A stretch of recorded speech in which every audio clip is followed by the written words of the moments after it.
One of my favorite pieces of Talmud is the tale of Beit Hillel and Beit Shammai, who it is said argued with each other for 3 straight years, rivals of the fiercest sort.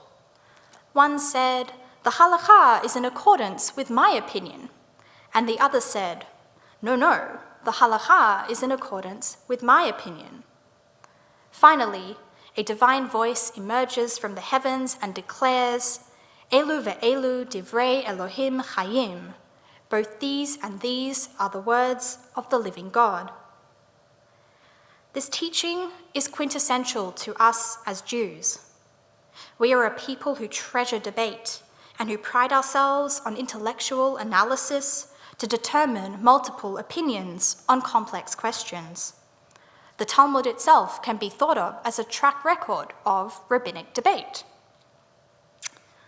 Nonetheless, with the events of last week south of the border, I could not help but look to the parts of our tradition in which we come to realize that some things are simply not up for debate. It is in this context that we will together examine some Jewish texts based on teachings that Rabbi Splansky brought to her Torah study group last week in the wake of this abhorrent decision. It was a decision that I, as a Jew and a woman, personally do not feel should have been debated, and which I think contains lessons for each of us, even here in Canada. Firstly, Jewish tradition always prioritizes the life of the pregnant woman when faced with any danger. That is why Mishnah Ohalot teaches how if a woman or pregnant person, for the sake of our language we will be inclusive, if they are having difficulty giving birth, the child in the womb can and should be cut up, so to speak, and brought forth limb by limb. Mipnei shehayecha kodmin lechayav, because their life takes precedent over that of the fetus. This is because the fetus is not actually considered a life before it is born. Life begins at birth, according to the Talmud. Before that, at least for the first 40 days following conception, Tractate Yevamot tells us that it is considered mere fluid. This enables the mother to be considered her own person, allowing her to partake, for example, in sacrificial offerings she is obligated to give. Additionally, in Mishnah Arakin, where, although it sounds morbid, it is instructed to go ahead with executing a pregnant person unless they are already literally in the process of giving birth, because Peshita Gufa, it's her body. Subsequently, we can discern that our tradition frowns unfavorably when we seek to control what is not ours. In our parashah this week, its namesake, Korach, rouses a group of rebels seeking to revolt against Moses and Aaron as he too seeks his place in the priesthood. Korach is told by Moses, "Kulam kedoshim," all are holy, so why do you seek to elevate yourself above Adonai's congregation?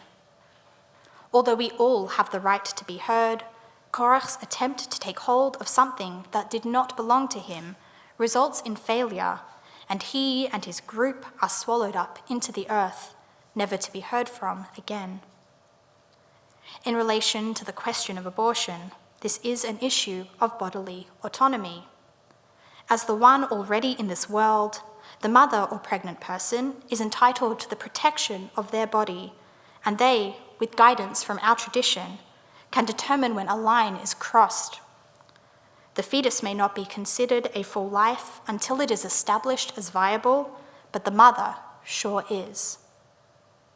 Furthermore, we as Jews are part of a tradition which is endlessly concerned with protecting the vulnerable in general, an injunction that is repeated no less than 36 times in our Torah. For our purposes, this is most especially when the fetus endangers the physical health of the pregnant person.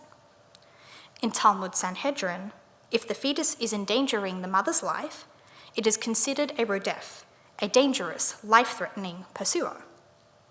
Therefore, it may be excised in order to save the mother's life.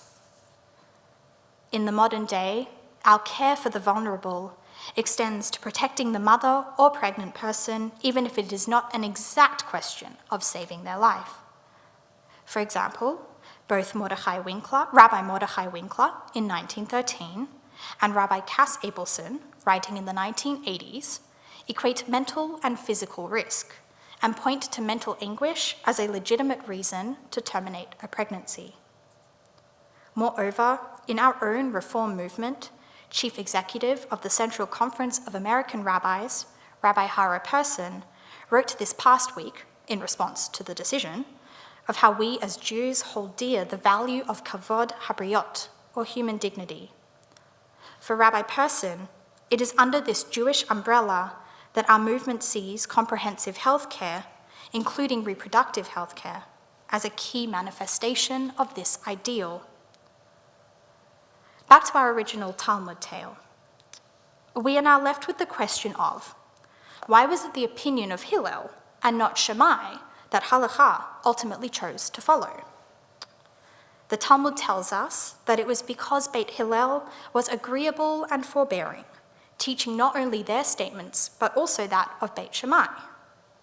This graciousness extended to when Beit Hillel formulated their own teachings and cited a dispute, they would first place Beit Shammai's debates before their own, as a show of deference. This Canada Day, as a newcomer, I am becoming aware of some of the challenges surrounding this day and acknowledge them. Yet there is ultimately the corner of my heart that is deeply grateful for the freedoms that this country allows, again, including when it comes to comprehensive medical care and reproductive health, and, as with all challenges, the responsibility that freedom brings when we find ourselves on the side of privilege. Rest assured this evening that Holy Blossom will have a role to play in the difficult time ahead, rebels with a cause, so to speak, as our own expression of gratitude for the freedoms we have here in this good country. Like with all things Jewish, there is a bracha for this, a simple one that we read each morning. Baruch atah Adonai, Eloheinu melech haolam, she'asani bat chorin. Blessed are you, Adonai, our God, sovereign of the universe, who made me a free woman. Shabbat shalom.